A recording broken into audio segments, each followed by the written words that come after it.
Hello guys, my name is Nate and welcome back to my channel. Today I have a reading wrap up for the month of August. It's quite late as I'm filming this, it's almost the end of September and I haven't filmed this video yet. And I kind of am realising now I really need to film my wrap ups really close to the end of the month or like at the beginning of next month, because it's now been like almost 2 months since I read some of these books, and while I'm have a pretty good memory of like books and what I've read, I think I kind of forget sometimes my initial feelings of them. Like I remember the like overall feelings, but like the kind of ins and outs wanted to talk about. I will do my best with this stack, but for future, that's a good thing to know. August was a fantastic reading month for me. I read 13 books. I also read some manga and some comics, so we are going to talk about them all. I'm going to go through the books first in the order that I read them, and then I'll just talk about the manga and the comics at the end. I leave timestamps for everything I do, really all my videos, so that you can skip around each places depending on what you like. So without further ado, let's jump into it. The first book I read was the only book that I actually listened to on audio, and that was Emma by Jane Austen. And I think when I initially got this from my game, I kind of said, oh, I've never seen an Emma adaptation, and I kind of forgot that Clueless is an Emma like adaptation reimagining, and I kind of remember that as I was reading it, kind of got those vibes from it. It's obviously different, but yeah, there is that Clueless vibe, which I thought was really cool. I like Clueless, so it was nice to see all those references. Emma didn't get held at gunpoint, which I was a bit disappointed by, not gonna lie. Emma is the story of Emma. She is the only daughter. No, she has a sister. She is her dad is single, and she lives with her dad, and she's never gonna get married, and she's a bit of a matchmaker. She wants to matchmake all these people, and it kind of goes wrong sometimes, and her judgment isn't the best. She actually at one point was a bit of a bitch in this book, which I kind of liked, because although some of Jane Austen's other main characters have been a bit like more snobby, a bit uppity, they've never really been overly bitchy. But Jane Austen, Emma was a bit. It has a lot of like the same tropes. It talks about a lot of the same things. Again, romance hasn't really happened till the end of the book, which is annoying. It does have her friendship with, I can't remember the lady's name now, Miss Smith, I think it is. Yeah, and I don't 100% like the way that ended. It was kind of like once Emma had gotten her use out of her, she kind of distanced herself, and like Emma just kind of made bad decisions, and it was kind of very much a book about Emma trying to find other people love while kind of ruining it, then also finding love for herself. Not my favourite. It was probably in the middle ground for me as far as Jane Austen's books go. I didn't like it as much as I liked Persuasion, but I liked it better than I liked, say, Mansfield Park.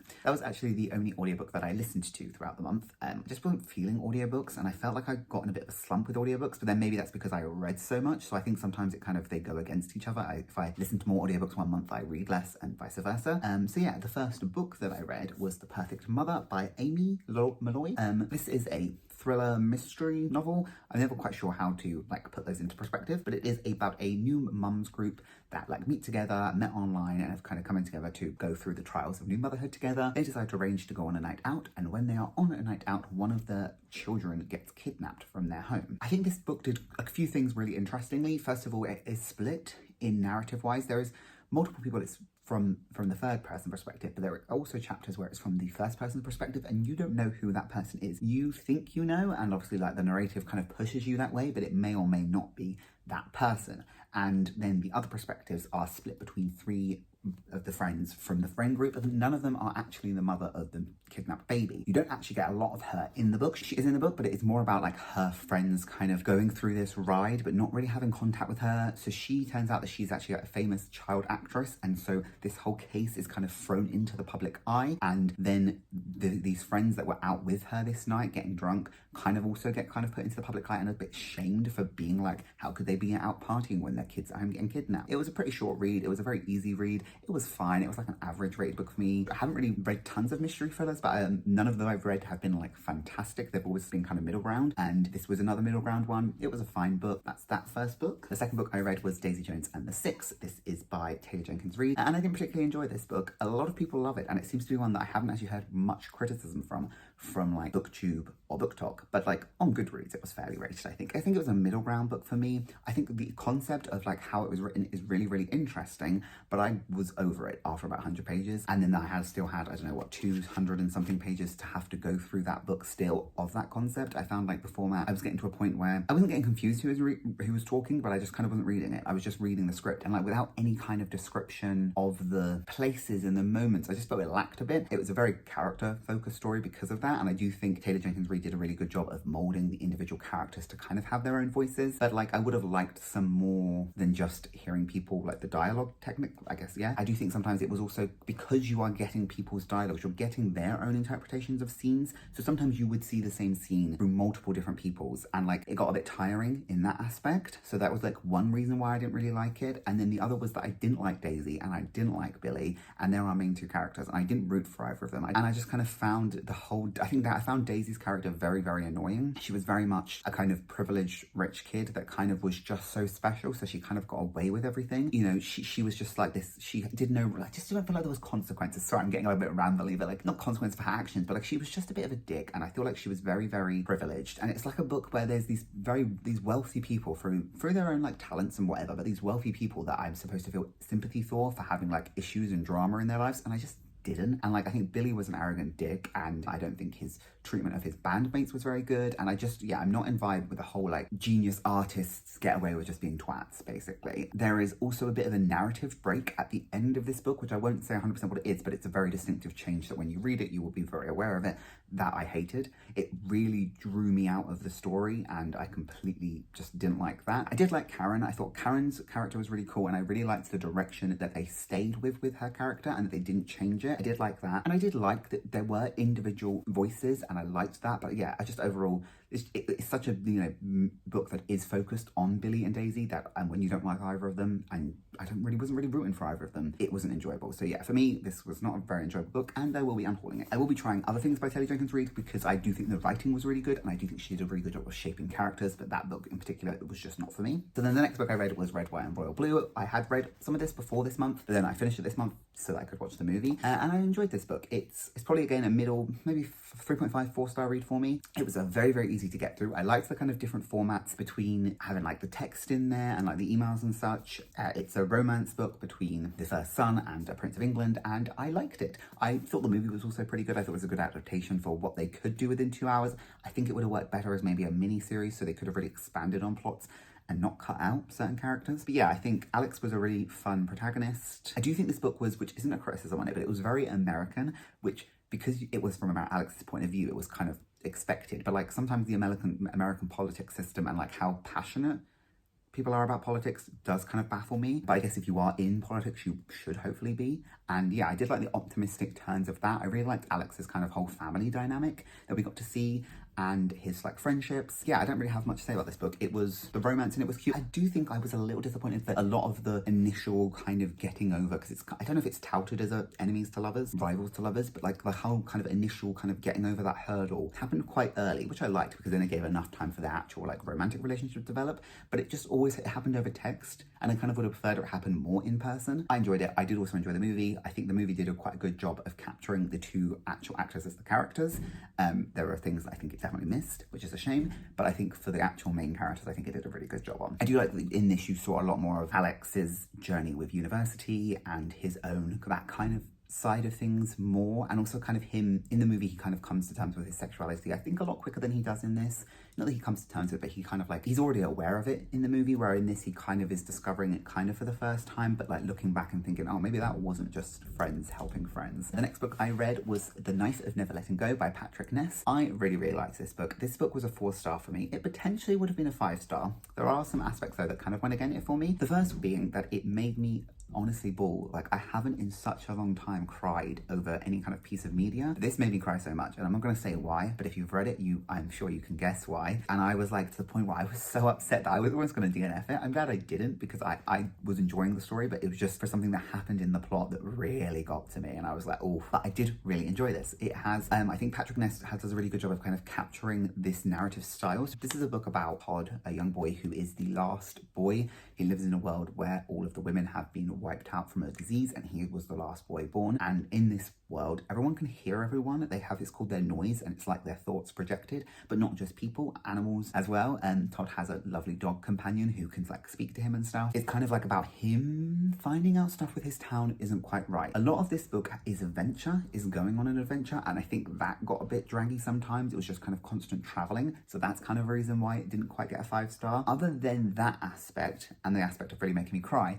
I think it did really well in kind of building this world. The noise aspect of it was really cool, but like I kind of was explained in such a cool way that I just kind of felt how invasive that would have been. Todd doesn't really know much else because he was born and kind of only ever knows the noise. So for him, there is, in the book, aspects of silence come up that he finds terrifying because he's never been exposed to silence, because even his own, like the noise of like birds and stuff are always around. And that was really interesting. I also think the kind of aspect of the way it's spoken is really cool. So Todd speaks with a bit of a, I don't really know how to explain it, like in his English isn't like, you know, dictionary English, so to speak. Sometimes he says things, he obviously says or thinks things quite phonetically, so they're written quite phonetically. So like, it's like the way that the character is obviously speaking, it's written like that, which I think is really a fun way of doing it, because it is first person perspective. Because it's a first person perspective, it helps you kind of get in that character's mindset when it's written exactly like how he would kind of say it and speak it and think it. It does also play around a bit with the text when it's coming to like the noise. The noise is always in this kind of bold black, so it kind of shows you that it has that kind of divide, so it's kind of a good thing to be able to actually read it physically. It's a 3-book series and I will be continuing it. Next up is a book, I basically did a little challenge in August where I read 7 books in 7 days, so I was kind of trying to pick small books. And this is a book that I have had for absolute years, and that is Beautiful Dead, Book 1, Joans. This is a YA book about this young girl whose boyfriend has recently died, and then she starts to be able to see people with wings, and she thinks her boyfriend might be a ghost.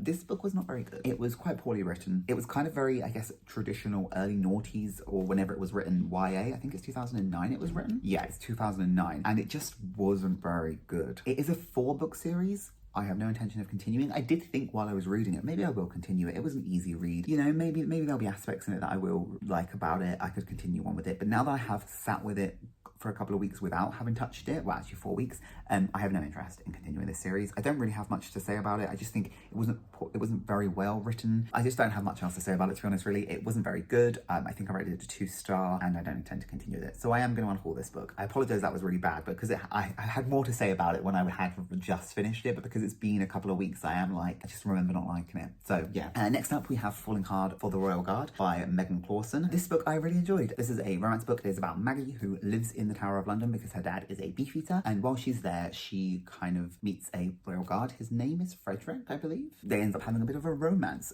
She has relationship issues like at the beginning with her ex-boyfriend, and she doesn't really also have any friends. And there's also bits in here where she kind of like experiments going on dating. It gave me very noughties rom-com vibes, especially like English rom-com video movies, and I really enjoyed that. There was frustrating things about this book, and it definitely was tropey in like a bit of a cringy way. There were definitely cringy bits in this, which I am not a very good person dealing with cringe, but I managed, and I did enjoy it. I like found myself laughing sometimes. It was, again, probably middle of the road romance, but it did have elements in it that I really enjoy, and I think it made me kind of realize tropes that I really like. I think, royalty romances, for like modern day royalty, or like some kind of like that element. There's not royalty in this, but like that element of he's a royal guardsman, he's like this kind of untouchable person in a way, and she's like an average person, and I think I like that. It kind of gave me Prince and Me vibes.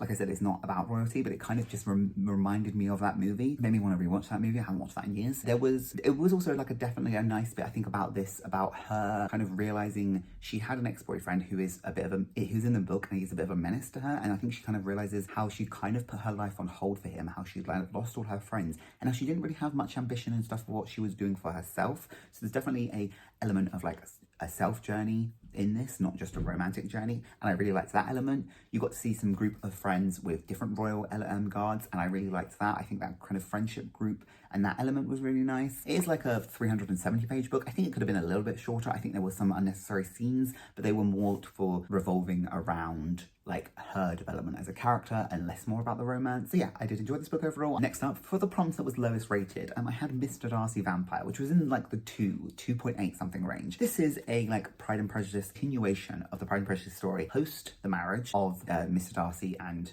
Elizabeth and their story. It, as you can tell from the title, has the ideas that Mr. Darcy is going to be a vampire. So because of that, I was kind of expecting a very dark, gritty book with some vampires in it. That's not 100% what I got. It did a good job, I think, of like having a good atmosphere, but it was just kind of boring and a bit of a lot of setup for something that I don't think really got paid off. It wasn't as dark as I think it could have been, and there was just kind of lots of more like everyday modern, well, for what would be in that time period, modern stuff going on, but not with enough vampires. Basically, just could have used more vampires, could have used more of that grit of vampires. There is a bit in this that is in Venice, which I actually did really enjoy because I went to Venice earlier this year, and I think it's set the scene for Venice really nicely. But yeah, it was just like, if you're going to call a book Mr. Darcy Vampire and have Mr. Darcy be a vampire, have it be more vampires, have it be more compelling. There were a couple of like really like dark scenes and like good scenes, actionies that were going to potentially lead somewhere, but then they really didn't. So again, this for me was about a 2-star. Just wasn't very good. The next book I read was Her Dark Wings by Melinda Salisbury. So it's about our main character Corey, whose friend Bree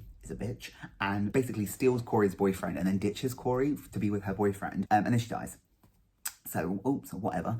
But it's basically the story of Corey kind of sees Bree's corpse, well, I guess skeleton, ghost, leaving to the underworld, and she ends up kind of getting involved in that aspect. So they kind of live on an island where people believe, like, I think the whole island believes in the underworld and the Greek gods and all of that stuff. So it's not like it's like it is weird, like she shouldn't be able to see that, but it's not like what am I seeing? This is my first kind of, with the exception of Percy Jackson, any kind of thing that has Greek mythology in it.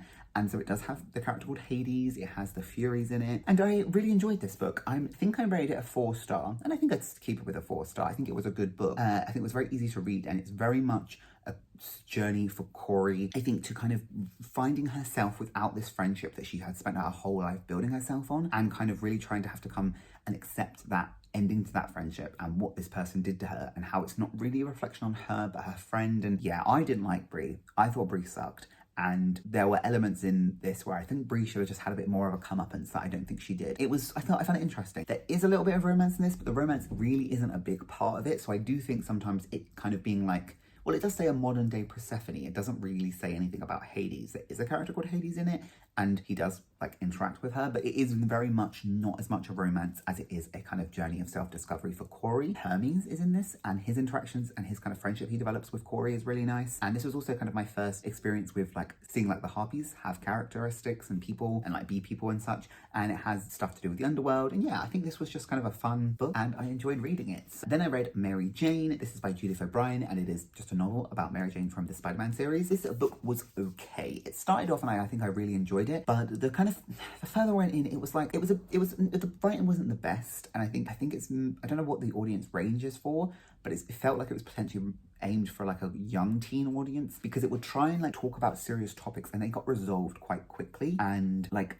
in this, Mary Jane struggles with a bit of an eating disorder, and it kind of gets resolved at the end of the book very, very quickly. It's basically like reading a book about this in a superhero world, but you just nothing to do with superheroes. And there is kind of a little bit of a plot that's going on as well that Mary Jane's trying to kind of herself help figure out, which she does, but it just kind of, things feel like they wrap up very quickly. It wasn't very memorable. There is a second one of this, which this isn't mine, this is my sister's, and she owns the second one, so I probably will read it because it was like a 200-page easy read. I don't feel like it was anything overly substantial. I'm not really going to remember it, and yeah, it's probably something that is maybe quite nice for a young teen who is a big Spider-Man fan maybe and likes the character Mary Jane as just kind of an expansion of that. Because it has been now a couple of weeks, I'm already thinking in my head, I don't really 100% remember. I remember like the key points that happened and all the big moments, but I can't really remember if I cared, if that sounds right. It does have, I will say, throughout it, beautiful illustrations of like different scenes from it. So each chapter does have an illustration. And then also the cover, or the actual naked cover, is really nice as well. Yeah, it's kind of like it borders lines touching serious topics. So like eating disorders, and like her mum's boyfriend is a bit of a lech to Mary Jane. And it's like, it's kind of teetering on the edge of discussing them in a serious manner. And then it doesn't. I don't even remember what I rated it. I think I probably rated it 2.5. It was okay. The next book that I read is Poor Unfortunate Souls. And this is by Serena Valentino. It is technically book 3, which I hadn't read books 1 and 2 before I read this, and I was kind of like, I'm assuming I can just read it. I should have really read the first 2, and I have now bought the first 2. So I did actually enjoy this. This was a super short, very, very easy read. It is a Ursula retelling. Well, it's not really a retelling because it kind of just gives you Ursula's side of the story of what's going on. But there are these extra characters in this book that are kind of, I'm guessing, connect the 3 stories together. And then there's like a made up, or an original princess who is kind of involved in each of these stories. She's in this book. So I was able to kind of like gather what happened in the first 2. The first 2 are about the evil queen from Snow White and Beast, and they tell you in this what happened at the end of their story, and I guess those stories were a bit different. This one wasn't 100%, so it wasn't always about Ursula. It also had these other chapters, but it was like 193 pages, but like the pages are like not very big, so it was a really, really quick read for me. I think I read it in like a couple of hours, which for me is very quick for a 200-page book. I suppose if you're a Disney fan and you like this, it's probably fine. Like I said, I did buy the first 2 books because I liked this enough to want to read those, just because it was something like I didn't really have to like give too much energy to, because I already knew the main characters, and it's just kind of these other characters. There's like these three witch sisters that are kind of getting involved, and they have a younger sister who ends up kind of like trying to be good, where the three witch sisters are like evil, so to speak. It was fine. And then I read Into the Spotlight by Carrie Hope Fletcher. This is her first child's book. I have read one of her adult books. Well, she's a YouTuber and she is a theatre actress and an author, and kind of has bought all her books over the years. I don't know if I have every single one, but more because I'm a fan of her and I like her. Her adult book that I did read was fine, but it wasn't the best. I don't know if a lot of that was to do with it has magical realism, and I'm not 100% sure if I like magical realism. This book was not magical realism. This book is also actually a retelling of a story called Ballet Shoes, I think it's called. Noel Streatfeild's beloved novel Ballet Shoes. So this is kind of like her reimagination of this. It is about a group of orphans who are siblings. They live together in this theatre, and the theatre is going to close, and so they kind of make it their job to try and put on the best play they can to try and save the theatre. It was fine. It was like I said, it was a child's story, so it was quite innocent. And it was very much full of like hope, and yeah, I don't really have much to say about some books like this, because it's like, it's very much kind of what it is in the tin. I think I can see improvements in Carrie's writing from the first book I read, which was her first published novel, to this, which was 2020, so that was a 4-year between, and I do think her writing has improved. I think it was really easy to read, and yeah, this also, has a beautiful naked hardcover. I'll just show you that, which is very nice. It's Pebbles, because the siblings are all called the Pebble siblings. Look, it's also signed actually, because I bought it at the Cheltenham Literature Festival, I think in 2020. So it was still when we were isolated, so I wasn't actually able to get it signed from her, but she had pre-signed a load. So me and my sister bought this while we were there. Yeah, it was enjoyable enough, but it's not a book I would probably ever reread, but I'm going to keep it because I do have a collection of her books. And then the last book that I read this month was The Valkyrie by Kate Hartfield. This was the Locked Library book, and this was the very first book box book that I got, so it's also the very first book box books that I read. This book was only okay for me. I didn't love it. It is a kind of Norse-inspired retelling of not retelling, just Norse-inspired book about a Valkyrie. She is exiled from Valhalla, and she falls to Earth, and so she kind of has to try and give herself a quest. And the way it's told, it's also kind of, well, it is a sapphic book, but the romance is kind of secondary. But the way it's told, it's from two people's perspectives, each of the characters. I cannot remember their names for the life of me, but it's told from each of their perspectives, and it's kind of told in like the first person past perspective, as in they are both kind of telling each other the story of how they kind of came to be at this point. And I didn't love that way of telling the story, because it was just a bit boring. I think a lot of this book for me was just a bit boring. There was some stuff that were really interesting, and like there would have fight scenes would happen and big exciting events, but there was just a lot of boring in between those scenes of descriptions of characters just doing stuff. So there was definitely stuff in it that were interesting and good. I do think it was well written. I just don't think it was really my style. I think it was quite boring, and I think it was potentially a bit more like, I don't really know how to describe it, again, because it's been about a month now since I've read it, but like it just wasn't very engaging. I did make myself finish it, and I kind of wish I had DNF'd it, because the payoff wasn't worth it. Basically in the future I'm going to start soft DNFing books and then trying to go back at them later, and then fully DNFing them, because I kind of feel like if I put it down, I probably wouldn't have bothered picking it back up again. So that kind of for me is an indicator that I'm not really that bothered, and I wasn't really that bothered about this book or the ending. I don't really have much else to say about it. I think it was well written. It just wasn't really for me, and I just found it very boring. That was all the novels that I read throughout the months. I did read a handful of manga, so I will just go over them now. First of all, I have a graphic novel, which is Heartstoppers Volume 2. It kind of just is still carrying on with Season 1 we're at the moment. This is a very average graphic novel for me. It's fine, it's easy to read, it's very sweet. I have seen this story before because I am a fan of the TV show, and yeah, I'm just kind of reading them through. I don't really have much else to say about this one. Then I read volumes 1 and 2 of the Kurosagi Corpse Delivery Service. I had read volume 1 before, but volume 2 was my first time reading it, and I enjoy this series. It is a series about a group of people that can, in one way or another, do something with the dead. So one of them can track down the dead, one of them has like a puppet that is an alien. An alien possesses this puppet he has, so it talks and it helps. One of them can see the dead. When he touches them, he can kind of he can speak to them and get information through them. They kind of start up this little company where they are corpse delivery services. They go and find corpses and help kind of the corpses do some kind of last message. And sometimes in the hope of getting paid because they are college students and they don't have a job, but sometimes they just do it to help the people out. It's a very dark book. A lot of the stuff you get with people's backstories of the corpses are not very nice, and there are some gruesome stuff in here and some quite heavy topics. Especially in book 2, we kind of go on a bit of a journey with one of the characters and what happened to her when she was younger in terms of her parents. There's bits that are quite gruesome and quite gory, and I did enjoy it, and I would love to carry on with it. I'm not 100% sure how. I think it's available on Kindle.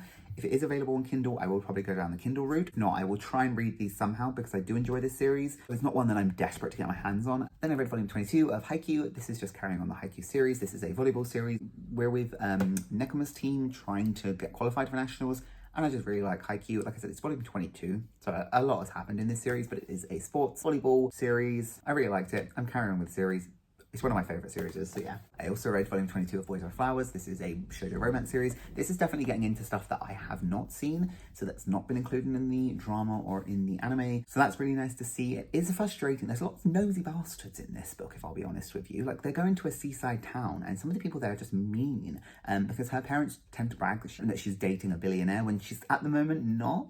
So she's trying to hide the fact, and then all these people are being like, you're lying. And you know, it's like, it's none of your business. This is going to get into more stuff, I think, in the next volume that I, again, still don't know about, so I'm looking forward to that. And I have every intention of continuing on with this series. I read Karekuri Doji Ultimo. This is volume 1. This is a sci-fi mech-esque series about these kind of mech creatures. This is fine. Like, it was a fine adventure series. I think this was a good opening volume into like what is actually going on. There's some action in it. It's not a series I'm overly bothered about continuing, and they are not easy to find. I don't think they're available on Kindle, and the volumes again are extremely expensive. So I'm not bothered basically about finishing it. I do think this was a good volume, and I think it was a really good introduction to the series, and I think the art style was really good, and I think the action, once I'd finished reading it, I was like, yeah, I'll continue on with that. But now that I've had some space from it, I'm not sure I'm 100% bothered. The last one that I read for the month was Chobits. This is the omnibus version, so it has the first 4 volumes of the series, and I did like this book. However, I didn't love it, and like, there are some things with it I just don't like. There's a lot of like lechiness in this book. This is a book series about this character, Chi, who is a persocom, so a personal computer. In this world, personal computers look like humans, not just girls, but mostly girls, especially like young, very young looking girls. And that's kind of where the creepiness comes in that people really sexualize these computers. Like, people fall in love with their computers and start relationships with their computers, and it really is alienating to the modern women of this society. And the art style does go along with that, where it just will have scenes where it's just like, oh, she's waking up and oh look, she's in her panties, you know, and you're just like, it's not really necessary. I do think this was interesting enough that I'm going to continue on with it because I do own the second omnibus, but I probably won't keep it once I've read it because it's not something I'm probably going to reread, and it's not a love of mine. It wasn't fantastic, but like I said, I am going to carry on with the series, and we'll see if I finish it. Well, finish it, see what I think of it, and I probably won't keep this. So that's all that I read in the month of August. I apologise if some of my thoughts on them were a bit more muddled. I am going to be redoing my September one in a couple of days, just into October, because I don't want to like forget my thoughts. I had a really good reading month in August. I had a really good reading month in August. It hasn't been quite as good in September. I think it's kind of a backlog of that, where I just read so much I felt a bit burnt out. But I've read enough over the last bit of time that I'm excited about it and I'm enjoying it. So yeah, thank you guys for watching this video. Hopefully this is up soon. I'm trying to catch up in terms of like when I actually upload these videos, because I have got some films that I want to like upload in order. This one is going to hopefully be soon. But anyway, thank you guys for watching, and I'll see you again hopefully soon.